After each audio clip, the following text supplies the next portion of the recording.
नमस्कार, आप देख रहे हैं हमारा समाचार और मैं हूं आपके साथ दिव्या शेखावत। आप सभी जानते हैं आनंदपाल एनकाउंटर को, गैंगस्टर आनंदपाल एनकाउंटर को कोई ऐसा नहीं होगा राजस्थान में या मैं कहूं कि पूरे भारत में जो नहीं जानता हो। अब इस केस में एक नया ही मोड़ आया। आपको बता दें कि आनंदपाल एनकाउंटर में पुलिस अफसरों पर कार्रवाई की जाएगी। इसको लेकर कोर्ट ने आदेश जारी किए हैं और इसी मुद्दे पर खास बातचीत करने के लिए मेरे साथ रणजीत सिंह सोडाला जी हैं। पूर्व प्रदेश मंत्री रह चुके हैं भाजपा से, साथ ही साथ अध्यक्ष हैं रावणा राजपूत समाज के। सबसे पहले तो सर बहुत स्वागत है आपका। बहुत बहुत धन्यवाद हमारा समाचार का। सर, ये जो प्रकरण है आनंदपाल गैंगस्टर आनंदपाल का जो भी प्रकरण था, आप बखूबी जानते हैं।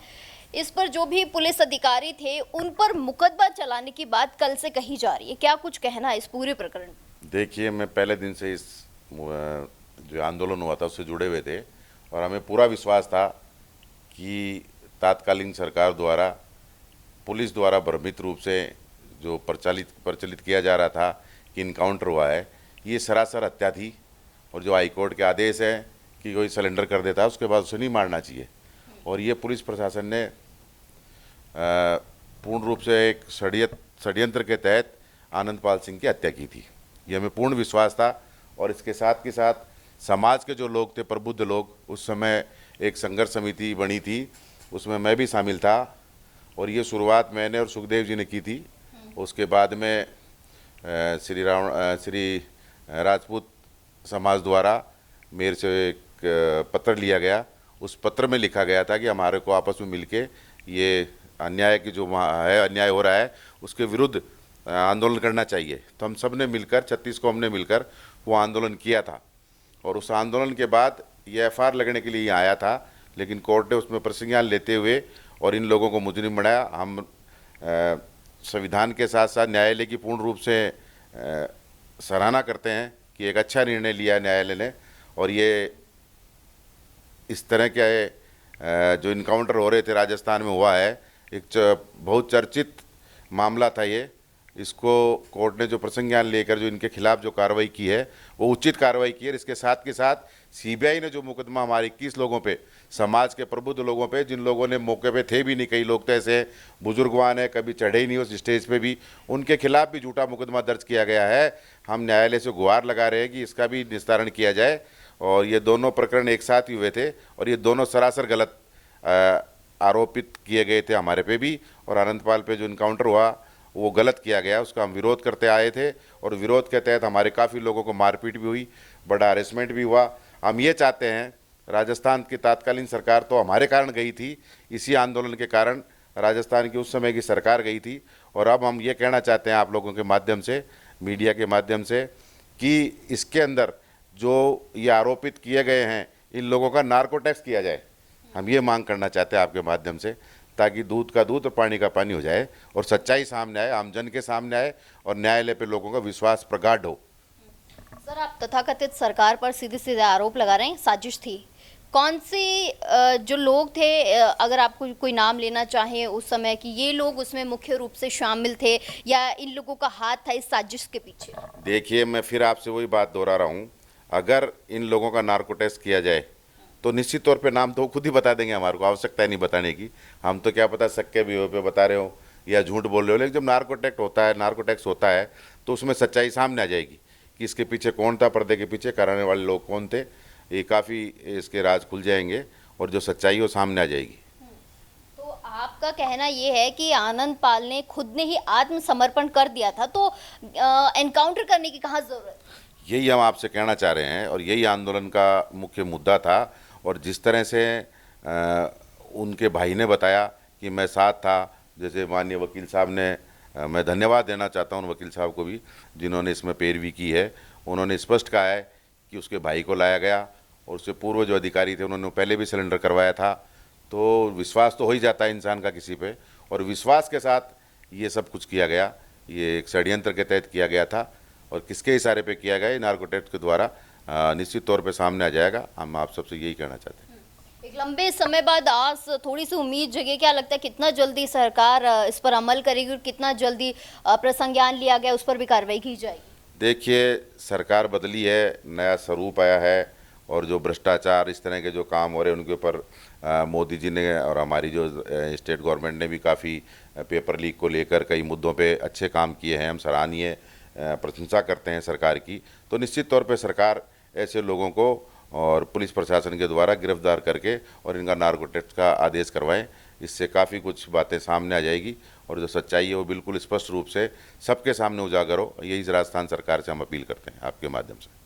लेकिन एक सर, बहुत लंबा समय हो गया, लंबे समय के बाद जागना भी बड़ी बात है। देखिए, कोर्टों के मामले हैं, एक एक चीज़ पे गहनता से अमल करके न्यायाधीश महोदय ने ये प्रसंज्ञान लिया या आदेश दिए हैं, तो निश्चित तौर पे उस पर सूक्ष्म रूप से गहनता से जांच करके ही उन्होंने लिया होगा। और माननीय वकील साहब जो हमारे अधिवक्ता हैं, उन्होंने जो बातें रखी है तो उन पे विचार कर और एक निश्चितता तय करी होगी। उन्होंने एक मापदंड तय किया होगा और अपने विवेक से और कानून को देखते हुए जो आदेश जारी करे हैं, उन समय उनमें लग ही जाता है।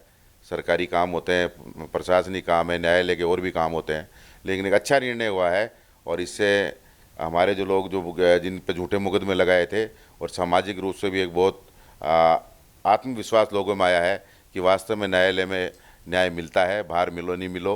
अब सीबीआई जैसी संस्था इस तरह के काम कर रही है और वो गलत काम हुआ। यहाँ की सरकार ने जो किया था वो सरासर एक धोखा था और इस तरह अन्यायपूर्ण कार्य नहीं करना चाहिए और जो सरेंडर कर चुका उसको नहीं मारना चाहिए। निहत्थे को मारना भी एक तरह का जुर्म और पाप है। तो यही आपसे कहना लेकिन कहीं ना कहीं ये कहा गया है कि आनंदपाल जो थे वो गैंगस्टर थे, तो गैंगस्टर को कहीं ना कहीं हमने तो एनकाउंटर किया है कि लोगों की भलाई हो। देखिए, गैंगस्टर था, पुलिस ने बढ़ाया, क्या परिस्थितियां रही थी, उन पे भी हमें गहनता से विचार करना चाहिए। और जो गैंगस्टर होगा उसके लिए 5-5 लाख की संख्या में आदमी इकट्ठे नहीं होते, किसी की भावना जुड़ी होती है। नया सामाजिक मुद्दा था, उसके लिए आनंदपाल सिंह के लिए 36 कौम के लोग वहाँ आए थे उनके लिए, तो उनकी आत्मीयता थी, किसी का अच्छा करा होगा, सामाजिक स्तर पर अच्छा किया होगा, इसीलिए लोग इकट्ठे होते हैं। ये नहीं कोई जाति विशेष का कोई मामला नहीं था। और हकीकत के लिए भी इकट्ठा हुआ आदमी न्याय चाहता है, हर इंसान, लोकतंत्र है, न्याय के लिए आंदोलन करना पड़ता है और जो न्याय था वो आज सामने आया कोर्ट के माध्यम से और आगे भी आ जाएगा। जी, कहीं ना कहीं मैंने भी सुना है सर कि आनंदपाल लोगों के लिए खड़े होते थे, कई बार घोड़ी पर बैठने नहीं दिया जाता था दलितों को, तो वो अक्सर खड़े हुए होते थे कि नहीं क्यों ऐसा हो रहा है। समाज देखिए, से जुड़ा हुआ। कई दफ़े क्या होता है, परिस्थितियां देखने को मिलती है, हमने भी ऐसा दौर देखा है और उससे गुजरे भी हैं। तो जब न्याय नहीं मिलता इंसान तो खुद उसके रूप वो खुद खड़ा हो जाता है। ये थोड़ा ना कि वो गिड़गिड़ाता रहेगा। प्रशासन की आप हालतें देख रही हो कि भ्रष्टाचार पूर्ण रूप से फैला हुआ है, थानों में बलात्कार हो रहे हैं, ये स्थितियां हो रही है। सरकार वो गई, नई सरकार हमारी आई है, निश्चित तौर पे कोई अच्छे अमल होंगे। लेकिन जब सरकार काम नहीं करेगी, प्रशासन काम नहीं करेगा, पुलिस प्रशासन भी अन्याय करेगा, तो निश्चित तौर पे कोई ना कोई तो खड़ा होता है। ये गीता में भी कहा है भगवान ने भी कि अन्याय का विरोध करना चाहिए, महात्मा गांधी ने भी कहा है कि अन्याय का विरोध करना चाहिए, हमें नहीं सहना चाहिए। लोकतंत्र है, अपनी बात को रखने का यही जायज़ तरीका होता है। और जो सेवा करता है, जनता की सेवा करेगा, काम करेगा, लोगों के बीच में रहेगा, तो उसके लोग निश्चित तौर पे उसकी वो परसू भी करेंगे, उसको एक अपना आइकॉन के रूप में भी लेते जाते हैं। कोई ये नहीं कि क्रिमिनल है तो क्रिमिनल कोर्ट देगा सज़ा, तय करना कोर्ट का काम है, गलत या सही है। अब जिस तरह से ये भी कोर्ट ने करा है और नार्को टेस्ट की माँ को फिर कहता हूँ, नार्को टेस्ट जाँच की जाए तो निश्चित तौर पर दूध का दूध, पानी का पानी हो जाएगा इसमें। सरकार की आप तारीफ कर रहे हैं, थोड़ा सा सरकार की तरफ ही चलते हैं। अब आप बजट की बात हो रही है, बजट से कई लोग बड़े नाखुश हैं और खासतौर पर विपक्षी बड़े नाखुश है, क्यों, वजह आप बताइए। देखिए, विपक्ष का काम होता है कि वो उसकी, चाहे वो अच्छा बजट हो, उसका विरोध पेश करना उनका एक सिद्धांत भी होता है और इस तरह का पार्टी का एक ढर्रा भी होता है। तो वो लोगों का काम तो विरोध करना है। बाकी बहुत अच्छा बजट पेश किया है माननीय सीतारमण जी ने, हमारे आदरणीय मोदी जी ने जो बजट पेश किया है उसकी हम प्रशंसा करते हैं कि अच्छा बजट पेश किया है मध्यम वर्ग के लिए, निम्न वर्ग के लिए और बेरोजगार युवाओं के लिए। बिहार को बड़ी सौगात दे दी, मध्य प्रदेश को बड़ी सौगात दे दी, राजस्थान का नाम कहीं नहीं आया। देखिए, राजस्थान को भी काफ़ी कुछ मिला है और मिलता रहा है। और रही बात बिहार की, तो बिहार के हालातों को देखते हुए दिया होगा और मध्य प्रदेश में जहाँ भी दिया है, सब जगह सब तुलना तो होती नहीं है, जनसंख्या का होता है, हर जगह की भौगोलिक स्थिति अलग होती है, समस्याएं अलग होती है, उसके आधार पे बजट पेश किया गया। तो एक अच्छा बजट है। अब ये इसको विपक्ष कुछ किसी भी रूप से तोड़ मरोड़ कर पेश कर सकती है, उसका विरोध करती है कि साहब ये तो राजनीतिक था, ये था, वो था, लेकिन ये कोई राजनीतिक नहीं था, आम जन के लिए, हित के लिए था। और बिहार इसके लिए काफ़ी दिनों से वहाँ डिमांड भी हो रही थी कि बिहार को विशेष पैकेज दिया जाए, कि हम उनके हालात ठीक नहीं। अब देखिए बाढ़ आ रही है, क्या हालत हो रही है, गरीबी भुखमरी जिस तरह से है, तो उसको देखते हुए अच्छा बजट है, हम यही कहना चाहेंगे। आपकी तो पार्टी वाले ही आरोप लगा रहे हैं, दूसरे तो कहीं जाए। कल सुब्रमण्यम स्वामी की बात कर ले, वो तो खुद कह रहे हैं कि प्रधानमंत्री मोदी के कार्यालय में बनाया गया बजट।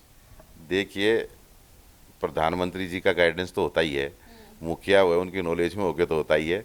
और सुब्रमण्यम जी की अपनी निजी सोच है, हमारी सोच है वो आम कार्यकर्ता की सोच है। और जो जन भावना से हमने जो राय मशवरा भी करते हैं, हम भी आपस में बातचीत करते भाई कैसा बजट रहा, तो लोग यही कहते हैं लोग अच्छा बजट था और जनहित का बजट था।